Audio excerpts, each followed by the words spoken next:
You've tweeted, quote, assembly theory explains why Nietzsche understood we had limited freedom rather than radical freedom. So we've applied assembly theory to cellular automata in life and chemistry.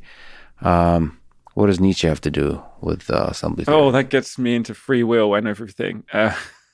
So let me say that again. Assembly theory explains why Nietzsche understood we had limited freedom rather than radical freedom. Limited freedom, I suppose, is referring to the fact that there's constraints. Yeah. Or what is radical freedom? What is freedom? So Sartre was believed in absolute freedom, and that he could do whatever he wanted in his imagination. And Nietzsche understood that his freedom was somewhat more limited.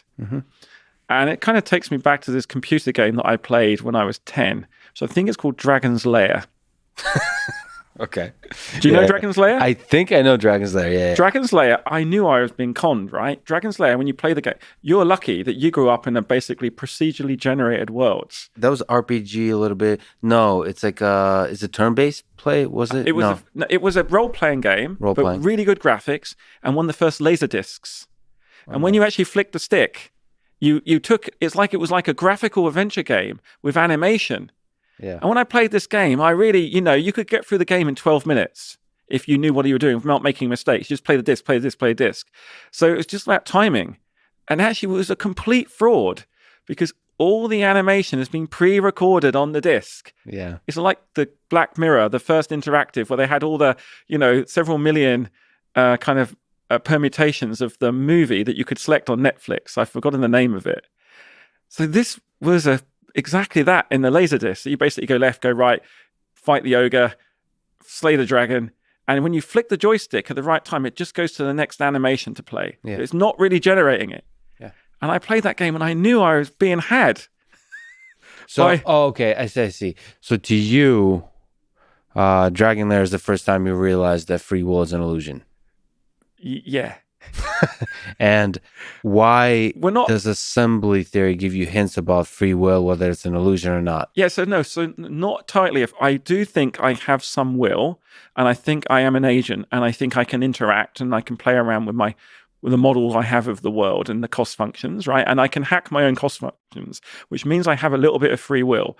But as much as I want to do stuff in the universe, I don't think I could suddenly say, I mean, actually, this is ridiculous because now I say I could try and do it, right? It's like I'm going to suddenly give up everything and become a rapper tomorrow, right? Or maybe I could try that, but I don't have sufficient agency to make that necessarily happen. I'm on a trajectory. So when in Dragon's Lair, I know that I have some trajectories that I can play with, where Sartre realized he thought that he had no assembly, no memory. He could just leap across and do everything. And Nietzsche said, okay, I realize I don't have full freedom, but I have some freedom. And the assembly theory basically says that. It says, if you have these constraints in your past, they limit what you are able to do in the future, but you can use them to do amazing things. Let's say I'm a poppy plant and I'm creating some opiates. The opiates are really interesting molecules. I mean, they're obviously great for medicine, cause great problems in society. But let's imagine we fast forward 1 billion years. What will the opioids look like in 1 billion years? Well, we can guess because we can see how those proteins will evolve and we can see how the secondary metabolites will change.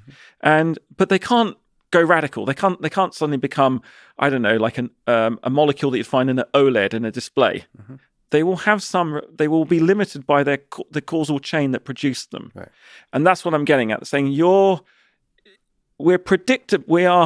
unpredictably predictable or predictably unpredictable within a constraint on the trajectory we're on. Yeah, so the predictably part is the constraints of the trajectory, and the unpredictable part is the part that you still haven't really clarified of the origin of the little bit of freedom. Yeah.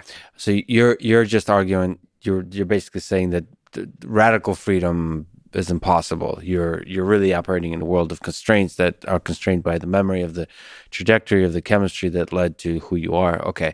But, even just a tiny bit of freedom, even if everywhere you are in cages, if you can move around in that cage a little bit, you're free.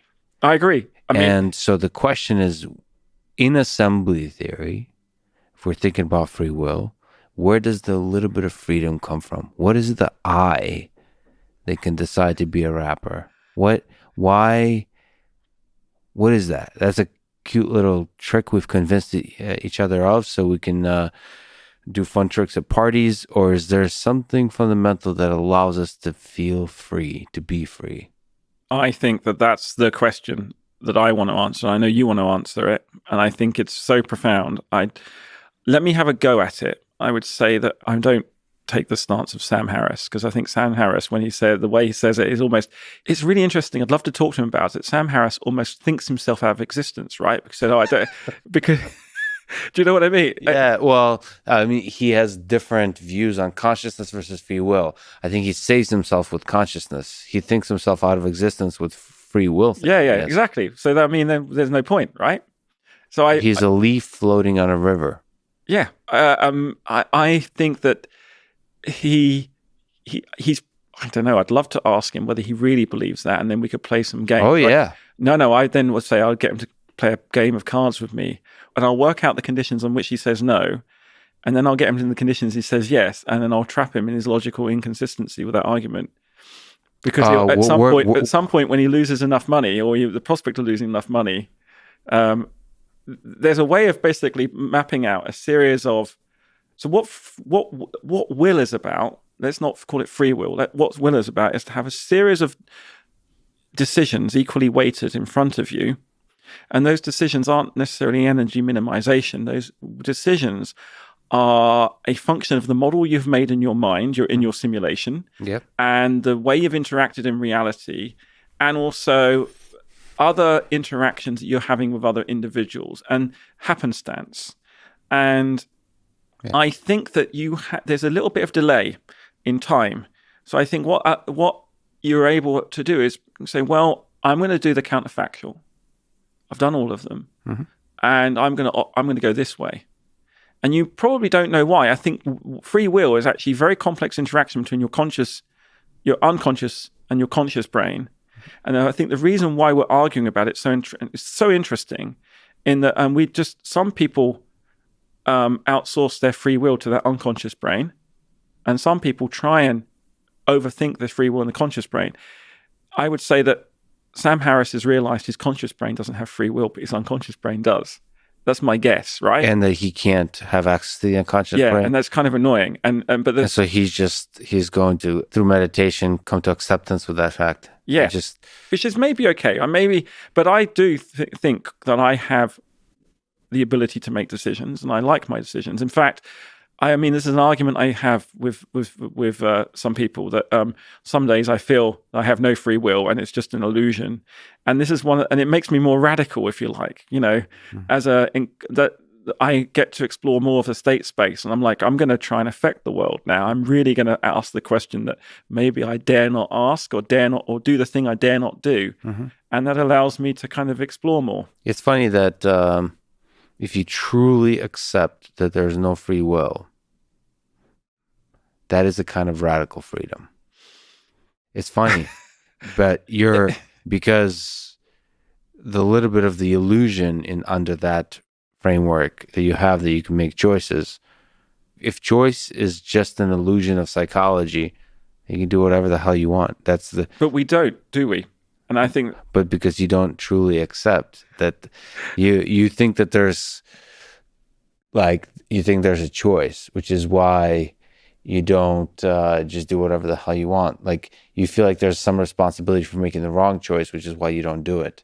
But if you truly accept that the choice has already been made, then you can go. I don't know what is the most radical thing.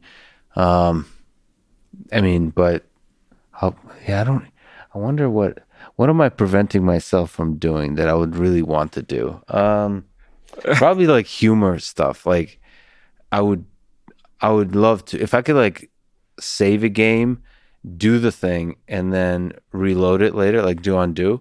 It'd probably be humor, just to do something like super hilarious. That's super embarrassing, and then just go. I mean, it's basically just fun. I would add more fun to the world. I mean, I sometimes do that. As I sometimes I try and mess up my reality in unusual ways by just doing things because I'm bored, but not bored.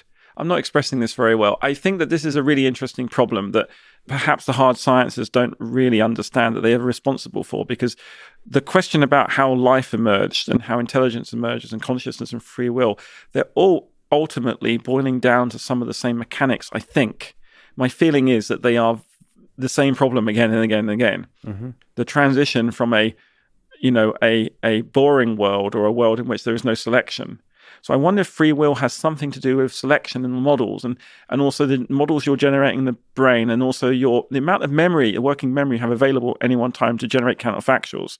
Oh, that's fascinating. So like the decision-making process is a kind of selection. Yeah. And that could be just absolutely yet another manifestation of the selection mechanism that's pervasive throughout the universe. Okay.